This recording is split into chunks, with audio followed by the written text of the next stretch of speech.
Everyone, welcome back to your own channel. मैं हूं आपका विशाल सर। और गाइज आज हम बहुत इंटरेस्टिंग चैप्टर पढ़ने वाले हैं। आज हम कवर करने वाले हैं क्लास 11 के इंग्लिश के the portrait of a lady, जो कि चैप्टर 1 है क्लास 11 का। इसको कवर करने वाले हैं। अच्छा, आगे बढ़े इससे पहले मैं आपसे कुछ पूछना चाहता हूं यार। लास्ट टाइम आप अब जब अपने गांव गए थे या अपने ग्रैंड पेरेंट्स के साथ में आपने वक्त बताया था, दादा दादी के साथ में, नाना नानी के साथ में, वो वक्त याद आपको याद है? हाँ, या जो आपको एक स्पेशल बॉन्डिंग, अगर आप शहरों में रहते हो और शहर से आप अपने गांव जाते हो तो याद है वो ट्रेन की जर्नी कितना खुशनुमा हो जाती है यार।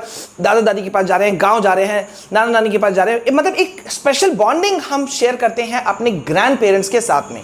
So this chapter, this story is all about that thing only. ये उसी चीज के बारे में है, एक वो अफेक्शन जो कि बच्चे अपने माँ बाप की तुलना में कहीं ज्यादा, बहुत ज्यादा शेयर करते हैं, बॉन्डिंग शेयर करते हैं, फील करते हैं अपने ग्रैंड पेरेंट्स के साथ में। तो गाइस ये जो चैप्टर है, ये चैप्टर है, इसके ऑथर हैं खुशवंत सिंह, जिन्होंने एक्चुअली में ये कहानी नहीं लिखा है, ये ट्रिब्यूट दिया है, श्रद्धांजलि दी है अपनी खुद की दादी को। मतलब ये एक ओरिजिनल स्टोरी आप जिसे बोल सकते हो। खुशवंत सिंह और उनके दादी के बीच में जो एक बॉन्डिंग था, एक स्पेशल अटैचमेंट था, उसको ये कहानी डिपिक्ट करता है, दर्शाता है। ठीक है, सो बहुत इंटरेस्टिंग है। लेकिन इसमें कहीं ना कहीं इस कहानी के अंदर में हम लोग ये भी जानेंगे कि यार आज इस भागती दौड़ती जिंदगी में कहीं ना हम लोग अपने ग्रैंड पेरेंट्स से या अपने जो बड़े बुजुर्ग है ना, उनसे हम दूर होते जा रहे हैं। फिर चाहे वो काम का एक रीजन दे दिया जाए, भागदौड़ की जिंदगी का रीजन दे दिया जाए, या जो भी रीजन हो, लेकिन एक चीज फील होता है कि जैसे जैसे समय का स्टेज बदलता है वो कहीं ना कहीं वो बॉन्डिंग जो है ना वो मिस होते जाता है। ठीक है, so this story is all about. अच्छा, खुशवंत सिंह कौन है?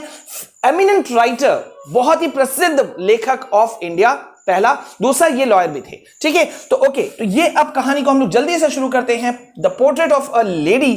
ठीक है, और अब हम इसको समझना शुरू करते हैं। देखो, जैसा कि मैंने अभी आपको बताया कि इस कहानी में क्या है, इस कहानी में यह है कि खुशवंत सिंह अपने बचपन के दिनों को याद करते हैं, जो उनका वक्त, मैक्सिमम वक्त उनका बीता था अपनी दादी के साथ में। ठीक है, तो उस वक्त को वो याद करते हैं और फिर वो जैसे जैसे वो बड़े हुए, उसके साथ में उनकी दादी और उनके बीच में रिलेशंस में कितने सारे चेंजेस आए, कैसे कैसे चीजें बदलाव आई और क्या चीज को वो मिस करते हैं। सो सारा कहानी इस चीज के बारे में ही है। ठीक है, ओके, तो यहां पे मेन कैरेक्टर की अगर हम बात करें तो यहां कहा जा सकता है कि 3 मेन कैरेक्टर्स हैं, उसमें भी 2 मेन कैरेक्टर ज्यादा हैं।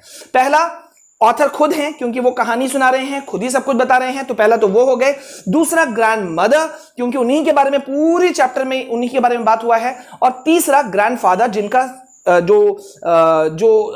जिनके बारे में जो बात हुई है वो चैप्टर के शुरुआती कुछ एक पैराग्राफ के अंदर में, लगभग में थोड़े से सेंटेंसेस के अंदर में उनके बारे में बात हुआ है। ठीक है, तो चैप्टर शुरू होता है वहां से जब खुशवंत सिंह बताते हैं कि उनके घर में दीवार के कोने पर उनके दादाजी का एक फोटो लगा हुआ था, जिसमें वो बहुत एजेड दिख रहे थे, सफेद दाढ़ी थी जो पूरा छाती तक नीचे तक कवर किया हुआ था। तो उनको देखने से लगता ही नहीं था कि वो कभी जवान भी हुए होंगे। ऐसा होता है यार कि आप किसी एल्डरली पीपल को देखते हो, बुजुर्ग को देखते हो, तो बताते हैं, जब जैसे कि खुशवंत सिंह को उनके पड़ोसी जो है वो बताते थे या घर के लोग बताते थे कि पता है तुम्हारे दादाजी बहुत बोल्ड थे, बहुत मतलब हिम्मत वाले थे, सुंदर थे, दादी बहुत तुम्हारी सुंदर थी। तो वो इमेजिन नहीं कर पाता था कि यार मतलब क्यों, देखो अब ज्यादा लंबा उम्र का उन्होंने देखा किस एज में, खुशवंत सिंह ने देखा उनको बुजुर्ग के एज में, यानी कि जब वो रिंकल्स चेहरे पे पड़े हुए हैं दादी के चेहरे पर। ठीक है, दादाजी तो खैर ऑब्वियसली बात है कि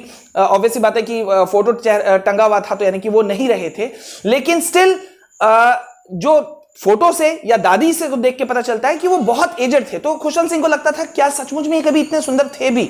ठीक है, तो शुरुआती कुछ पैसेज, कुछ लाइनों में उनके ग्रैंडफादर का यही जिक्र हुआ। अब यहां पे ग्रैंड मदर में क्या क्या खास बात था, इसको जल्दी से देख लेते हैं। अब जो खुशवंत सिंह ने अपनी दादी का वर्णन किया है इस चैप्टर के अंदर में, उनका कहना है कि पहला बात कि वो बहुत ही धार्मिक थी, बहुत ही काइंड लेडी थी। ठीक है, अगर हाइट की बात करें तो उनकी हाइट बड़ी नहीं थी, छोटी हाइट थी। ठीक है, और वो झुक के चलती थी। अब झुक के चलती थी, ऑब्वियस सी बात है ना कि वो बुजुर्ग थी, काफी एज हो चुका था, है ना। तो यहां पे इस तरह का उन्होंने ये कहा कि भाई वो जिस तरह के कपड़ों में रहती थी, क्योंकि विडो थी तो वो व्हाइट साड़ी पहनती थी, लेकिन वो स्पॉटलेस होता था। व्हाइट कपड़ों में जो रहती थी वो स्पॉटलेस होता था, मतलब थोड़ा सा भी दाग नहीं। ठीक है, अच्छा, अब ये कहानी शुरू कहां से हो रहा है, मैं सीधा आपको वहां ले चलता हूं। ये कहानी शुरू होता है वहां पे जब खुशवंत सिंह याद करते हैं कि भाई बचपन के दिन थे, ठीक है, और उनके माँ बाप जो थे वो काम के सिलसिले में वो लोग चले गए थे सिटी। ठीक है, तो खुशवंत सिंह को वो उनकी दादी के साथ में ही छोड़ के चले गए थे। तो अब इसका मतलब ये हुआ कि उनकी दादी ही एक तरह से उनकी मां का रोल प्ले कर रही थी, क्योंकि छोटे से खुशवंत सिंह को, यानी कि बच्चे जो थे खुशवंत सिंह जब छोटी उम्र में थे, तो उनको उठाना, नहलाना, धुलाना, तैयार करना, टिफिन तैयार करना, स्कूल लेके जाना, और इतना ही नहीं, जब तक स्कूल खुशवंत सिंह का चलता था, जब तक वो क्लास में होते थे, तब तक वो सटे हुए मंदिर में बैठे रहती थी उनकी दादी, और मंत्रोच्चारण करते रहती थी, माला फिरते रहती थी। ठीक है, और जब खुशवंत सिंह का छुट्टी होता था तो वो दोनों साथ में आते थे। मतलब एक special bonding, you can see, एक स्पेशल बॉन्डिंग यहां पे शो हो रहा है। ठीक है, ओके, अब यहां पे देखो खुशवंत सिंह के बारे में जहां तक बात है मैं आपको बता ही चुका हूं। ऑथर हैं इस कहानी के, अपने ग्रैंड मदर के बहुत अटैच थे, अपने बचपन के दिनों को याद कर रहे हैं। ठीक है, ओके, अब यहां पे देखो, यहां शुरू होता है कि कहां से कहानी शुरू हुई। ठीक है, authors childhood with his grand mother. हमने देखो इस चैप्टर को ना कुछ स्पेशल पॉइंट्स में मैंने बांट दिया है। ठीक है, कुछ स्पेशल पॉइंट्स में, स्पेशल पॉइंट्स वहां पर जहां पर मतलब किन किन स्टेजेस से होकर के खुशवंत सिंह गुजरे। तो पहला स्टेज कहां हुआ, ऑथर का चाइल्डहुड, बचपन, जब वो उनके दादी के साथ थे। तो जैसा मैंने अभी आपको बताया कि उनके माता पिता उनको अपनी दादी के साथ में, उनकी दादी के साथ में पास में छोड़ के चले गए थे। ठीक है, तो उनकी दादी ही वो थी, वो एक थी जो कि उनका पूरा ध्यान रखती थी, उनको उठाना, तैयार करना। ठीक है, और साथ साथ में वो जब तैयार करती थी, नहलाती थी, तो वो एक गाना भी गाती थी ये सोच करके कि अच्छे अच्छे संस्कार पड़े। हालांकि खुशवंत सिंह बच्चे थे तो उन्होंने उसे याद करने का कभी कोशिश नहीं किया, ये अलग बात है। ठीक है, और ऑथर के साथ में ही वो, उनकी दादी स्कूल भी जाती थी, और आते वक्त में वो लोग जो चपाती रोटी जो होता था वो रोड के, सड़क के जो आवारा कुत्ते होते थे उनको वो फीड करती थी, खिलाती थी। तो ये शो करता है कि वो, उनके अंदर में बहुत ज्यादा एक सीधापन या दयालुतापन जो है, काइंडनेस जो है वो भी मौजूद था। ठीक है, अच्छा, अब नेक्स्ट स्टेज वहां आता है जहां पर एक टर्निंग पॉइंट आ जाता है in the relationship of grand mother and the author. ठीक है, अच्छा, एक स्टेज तो ये था बचपन का एक लंबा समय जबकि वो सब कुछ थी ऑथर के लिए, लेकिन जैसे मैंने बताया जिंदगी का फेज है, बहुत सारे बदलाव आते हैं। तो ऑथर के साथ में क्या होता है, उनके माता पिता जो शहर गए थे काम करने के लिए, वो अब उनकी दादी को और खुशवंत सिंह को शहर में बुला लेते हैं। अब जैसे ही शहर में बुलाते हैं तो गांव का स्कूल अलग था, वहां का पढ़ाई का माहौल, एजुकेशन सब कुछ अलग था। ठीक है, लेकिन अब जब वो शहर चले जाते हैं तो उनका एक इंग्लिश मीडियम स्कूल में एडमिशन करा दिया जाता है, जहां वो मोटर बस से जाते थे। अब जैसे मोटर बस से जाने लगे तो ऑब्वियस सी बात है ना, सीन सिनारियो चेंज हो गया। तो दादी जो बचपन में उनको स्कूल तक छोड़ने जाती थी तो एक बॉन्डिंग बना रहता था, वो बॉन्डिंग एक टूट गया, है ना। इंग्लिश मीडियम स्कूल हो गया। अब इंग्लिश, जहां तक जब वो गांव में पढ़ते थे तो हिंदी मीडियम था, तो दादी भी पढ़ाने में हेल्प कर पाती थी। ठीक है, लेकिन शहर जब वो चले गए और इंग्लिश मीडियम स्कूल में उनका एडमिशन हो गया तो वहां पर उनको इंग्लिश सब्जेक्ट्स पढ़ा पाना, आर्किमिडीज प्रिंसिपल, दूसरे जो साइंस के जो और सिद्धांत होते थे, प्रिंसिपल्स होते थे, वो सिखा पाना दादी के बस का बात तो नहीं था। तो कहीं ना कहीं एक जो डिटैचमेंट था, मतलब अलगाव था, वो होना शुरू हो गया। ठीक है, अब यहां पे गांव में क्या होता था कि वो गली के कुत्तों को वो खिलाती थी, लेकिन अब ग्रैंड मदर ने, अब वहां तो उनको घर से ही निकलने का चांस नहीं हो रहा था, है ना। तो उन्होंने क्या किया, ब्रेड के क्रम्स, रोटी के टुकड़ों को उन्होंने स्पैरोस को, गोरैया चिड़ियों को खिलाना शुरू किया। ठीक है, जैसे जैसे समय बीतता गया, अब क्या हुआ, जो छोटे खुशवंत सिंह थे वो अब बड़े होने लगे। अब जैसे जैसे हमारे एज में चेंजेस आता है, हर आदमी में मतलब अपने अपने नीड्स जो हैं वो चेंज हो जाते हैं। लेकिन इसी जगह एक बात होती है कि क्या हमें, एक सवाल उठता है कि क्या हमें अपने बुजुर्ग लोगों को छोड़ देना चाहिए, क्या अटैचमेंट डिटेक्ट होना चाहिए या और ज्यादा बॉन्डिंग बढ़नी चाहिए। लेकिन होता क्या है कि क्योंकि वो जैसे जैसे बड़े हो रहे थे तो उनका जो माहौल था वो पूरा चेंज हो रहा था। ठीक है, in spite of her immense interest in his studies, देखिए वो, उनका पढ़ाई में, उनकी दादी का पढ़ाई में बहुत इंटरेस्ट था, लेकिन क्या हुआ, अब इंग्लिश में वो पढ़ा तो नहीं सकती थी ना, law of gravity, Archimedes principal. ठीक है, बल्कि वो कई बार वो ये भी बोला करती थी, अरे कैसे स्कूल में पढ़ते हो कि तुमको जहां पे बेसिक शिक्षा, संस्कार की शिक्षा नहीं दी जाती है, ये सब उल्टा पुल्टा। और म्यूजिक से उनको थोड़ा सा चिढ़ था, तो वो बोलती थी ये सब बेकार चीज है। ठीक है, अब यहां पर एक और स्टेज में बदलाव आया। क्या चीज बदलाव आया, ये देखो, ये देखो यहां पे अब एक बहुत बड़ा फिर एक तीसरा स्टेज आता है जहां पे कॉमन लिंक ऑफ फ्रेंडशिप जो था वो भी खत्म हो जाता है। कॉमन लिंक क्या था? बचपन में दादी जो उनकी थी वो खुशवंत सिंह के साथ ही में सोती थी एक ही कमरे में, लेकिन जब वो बड़े होते हैं खुशवंत सिंह, कॉलेज जाने लगते हैं, आगे बढ़ जाते हैं, तो ये जो कॉमन लिंक था ना ऑथर और उनकी दादी का, वो टूट जाता है, क्योंकि जब वो यूनिवर्सिटी जाते हैं तो उनको एक उनका खुद का अपना रूम, अलग सेपरेट रूम दे दिया जाता है। तो एक होता है कि भले ही आप बात ना करो, एक कमरे के अंदर हो तो कम से कम आपस में आदमी देखता है, कहीं तो कुछ तो टोकेगा, कुछ तो बॉन्डिंग बढ़ेगा। लेकिन एक सेपरेट रूम मतलब एक अलग दुनिया हो गई, भले ही एक घर के अंदर है लेकिन दो अलग अलग दुनिया हो गई, है ना। तो ये एक बहुत बड़ा एक ब्रेकेज आ जाता है दादी और खुशवंत सिंह के बीच में, यानी कि ऑथर के बीच में, ठीक है।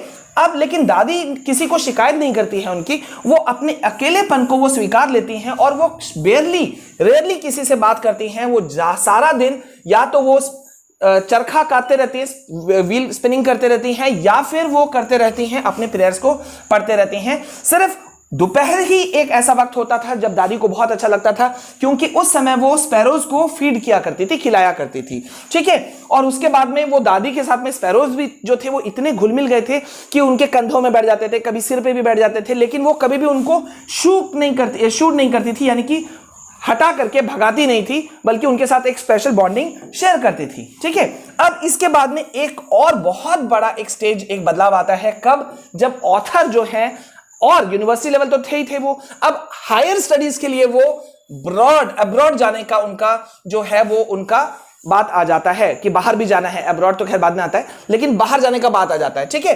तो वो बाहर जाते हैं अब्रॉड।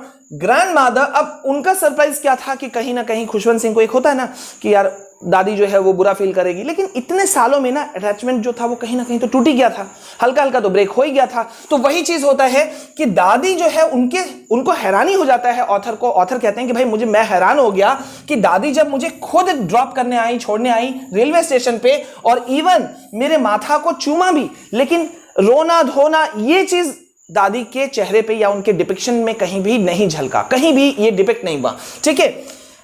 अब क्योंकि दादी का उम्र बहुत ज्यादा हो चुका था, तो यशवंत सिंह को यानी कि ऑथर को लगता है कि भाई वो जो दादी उनको छोड़ने आई है ना, वो लास्ट मीटिंग है उनके साथ में, मतलब एज हो चुका है। तो सोचो हम लोग कैसे ऐसे सोच लेते हैं, यहां पे ये भी कहीं ना कहीं बात आ रहा है कि खुद ही सोच लेते हैं कि यार हमारी दादी जो है ना वो अब रहेगी नहीं, मैं तो आखिरी बार देख रहा हूं, जब तक मैं 5 साल बाद लौटूंगा, 5 साल के लिए वो पढ़ने गए थे ना, तो 5 साल बाद मैं लौटूंगा तब तक तो दादी शायद जिंदा ही नहीं रहेगी। तो उनको ऐसा लगता है ये लास्ट मीटिंग है उनके साथ में, ठीक है। और लेकिन ऐसा होता नहीं है बाय द वे, हाँ दादी बहुत अच्छी थी, उनकी उम्र भी लंबी थी। तो नरेटर जब लौटते हैं ऑथर जब लौटते हैं 5 सालों के बाद में, तो वो इतनी खुश होती है, वो खुद लेने आती है, वो बहुत ज्यादा खुश होती है, आस पड़ोस के लोगों को, औरतों को बुलाती है, और वो उनका जो एक सेलिब्रेट होता है ना, अपने पोते का आने का खुशी वो सेलिब्रेट करती है। बहुत लोग उन्हें टोकते हैं, अरे उम्र ज्यादा है, इस तरह से मत करो, तबीयत बिगड़ जाएगी, और वैसा ही होता है। वो अपने पोते के आने की खुशी को वो छुपा नहीं पाती है, और फिर वही चीज होता है जो कि एक्सपेक्टेड था, जो कि हो रहा था कि भाई इस एज में अगर कोई बुजुर्ग व्यक्ति, औरत, आदमी अगर कोई एक्स्ट्रा ओवर अपने ताकत से अदा कर दे तो उनको नेगेटिव तो होगा ना। तो यही चीज होता है। अगले ही सुबह पहले तो उनको फीवर होता है, और फिर अगले ही सुबह नेक्स्ट मॉर्निंग वो बीमार पड़ जाती है, और उसके बाद में वो घोषणा कर देती है, डिक्लेयर कर देती है कि भाई मेरा अंत समय आ चुका है। और उसके बाद में वो क्या करती हैं, जो कि बूढ़े लोग पहले किया करते थे कि वो प्रेयर, जो माला फेरना होता है वो शुरू कर देती है, बुदबुदाना शुरू कर देती है प्रार्थना को, ठीक है। और फिर उनका लिप्स जो है वो रुक जाता है, और उनका जो हाथ का जो माला था ना मन का, वो गिर जाता है, और वो डेथ कर जाती हैं, मर जाती हैं, ठीक है, उनकी मृत्यु हो जाती है, ठीक है। और शाम का समय जब होता है ना, थाउजेंड्स ऑफ स्पैरोज आते हैं उनके डेड बॉडी के पास में, आके खड़े हो जाते हैं, बैठ जाते हैं, ठीक है। स्पैरोज, सोचो चिड़िया और दादी के बीच में जो बॉन्डिंग था वो कितना अच्छा यहां शो हो रहा है। इवन वो चिर भी नहीं करते, यानी कि चिड़िया जो है उनका जो नेचुरल जो एक गुण है वो क्या है, चिड़िया तो चहचहाएगी, लेकिन वो भी देख रहे हैं कि जो उनको खिलाती थी, जिनके साथ में उनका स्पेशल बॉन्डिंग था, वो औरत मर गई है, ठीक है। तो वो चहचहाना भी नहीं करते हैं, वो सिर्फ आके भीड़ इकट्ठा कर जाते हैं। ये शो करता है कि मानव के बीच में, इंसान के बीच में बॉन्डिंग खत्म हो सकता है, लेकिन जानवर अभी भी इस चीज को शेयर करते हैं, स्पेशल बॉन्डिंग को फील करते हैं, शेयर करते हैं, ठीक है। तो जो ऑथर की माँ है जब देखती है कि हजारों की संख्या में स्पैरोज आई है तो वो कुछ रोटी के टुकड़े लाती हैं और उसे तोड़ करके उनके सामने में डाल देती हैं। लेकिन देखो क्या कहा ना मैंने अभी कि जानवरों में एक स्पेशल बॉन्डिंग वो शेयर करते हैं। तो वो चिड़िया जो होते हैं वो एक भी टुकड़े को ना तो चुनते हैं, ना उसकी तरफ देखते हैं, ना खाते हैं। ये है जानवरों का एक बॉन्डिंग और जो हम मिस कर रहे हैं। ठीक है, उसके बाद में जैसे ही उनकी दादी का बॉडी को बाहर ले जाया जाता है लास्ट रिचुअल्स के लिए, तो स्पैरोज जो हैं वो चुपचाप वहां से उड़ जाते हैं। अब आप सोचो कि ये कैसा बॉन्डिंग है, क्या चीज है। ठीक है, तो ये जो पूरा कहानी अभी आपने पढ़ा बच्चों, ये था आपका the portrait of a lady, जो कि written by the eminent author of India Khushwant Singh, जो एक लॉयर भी थे। ठीक है, उनके द्वारा लिखा हुआ, उनकी खुद की जीवनी आप कह सकते हो, खुद के जीवन का निकाला हुआ एक एक्सट्रैक्ट है। ठीक है, तो ये बहुत शानदार पीस है और ये कहीं ना कहीं हमें शो करता है कि भाई हम अपने ग्रैंड पेरेंट्स को वो प्यार, वो रिस्पेक्ट हमेशा दें जो वो हमें देते हैं। मतलब जब हम बच्चे रहते हैं तो वो हमको सब कुछ शेयर करते हैं। हमारी थोड़ी सी तबीयत खराब हो जाए तो उनकी नींद उड़ जाती है, वो कभी हमने अपने से दूर करने के बारे में सोचते भी नहीं है। लेकिन जब हम बड़े होते हैं तो कभी काम का ताना, कभी कुछ सोच करके हम उनको कहीं ना कहीं अलग कर देते हैं, जिसको वो लोग विरोध भी नहीं करते हैं। मोस्टली वो लोग विरोध भी नहीं करते हैं। इसी चीज को दिखाया है खुशवंत सिंह ने, ऑथर ने, अपने इस चैप्टर, इस स्टोरी में पोर्ट्रेट ऑफ अ लेडी। ठीक है, तो गाइज ये सारा नोट्स जो है, इसके क्वेश्चन आंसर सब कुछ जो है मैं आपको शेयर कर दूंगा मेरे इंस्टाग्राम आईडी पर। आप वहां पे मुझे फॉलो कर सकते हो। ठीक है, मैं वहां पे सारे नोट्स अपलोड करूंगा, क्वेश्चन आंसर। तो जल्दी से मुझे इंस्टा पे फॉलो कर लो। ठीक है, क्योंकि सारे नोट्स आपको वहां से मिल जाएंगे, आप वहां से डाउनलोड भी कर सकते हो। और अगले नेक्स्ट चैप्टर में हम बहुत एक इंटरेस्टिंग चैप्टर को लेंगे। तो stay tuned with me. Video को ज्यादा से ज्यादा शेयर करना है, लाइक करना है, कमेंट करना है कि आपको क्या समझ में आया, क्या समझ में नहीं आया। Ask me anything, I am there for you people. ठीक है, अभी के लिए बस इतना। मिलते हैं। जय हिंद, जय भारत।